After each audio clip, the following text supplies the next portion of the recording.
আমরা দেখেছি স্বাধীনতা পরবর্তী সময়ে যখন এই দেশের অর্থনীতি ধ্বংস হয়ে যাচ্ছিল, সেই সময় এক মহান পুরুষের আবির্ভাব ঘটেছিল। তিনি ছিলেন আমাদের দলের প্রতিষ্ঠাতা শহীদ রাষ্ট্রপতি জিয়াউর রহমান। যখন দুর্ভিক্ষ পীড়িত দেশ, যখন দেশের মানুষ খেতে পারে না, জাল দিয়ে মহিলারা তাদের লজ্জা নিবারণ করে, সেই সময় শহীদ রাষ্ট্রপতি জিয়াউর রহমানের আবির্ভাব বাংলাদেশের রাজনীতিতে। শহীদ রাষ্ট্রপতি জিয়াউর রহমান এমন একজন দেশপ্রেমিক মানুষ ছিলেন, এমন একজন সৈনিক ছিলেন, জাতি একতা করেছেন,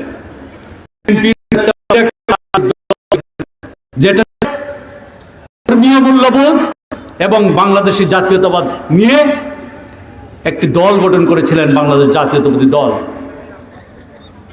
বন্ধুরা আমার, এই জাতীয়তাবাদী দল করি আমরা দীর্ঘদিন থেকে। আমার দল করা 40 বছরের উপরে, দলের একদম শুরু থেকে আমি এই দল করি। কিন্তু আমরা যে আসনে দাঁড়িয়ে, যে জায়গায় দাঁড়িয়ে বক্তব্য রাখছি, এই আসনের বড় দুর্ভাগ্য। 91 সালে আমাদের প্রিয় নেতা মরহুম শহীদ হারিস চৌধুরী সাহেব এই আসনে নির্বাচন করেছিলেন। আমাদের সাংগঠনিক অবস্থা অত্যন্ত নাজুক ছিল।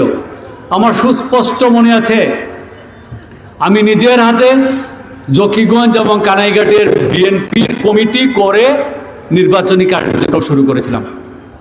না যুবদল,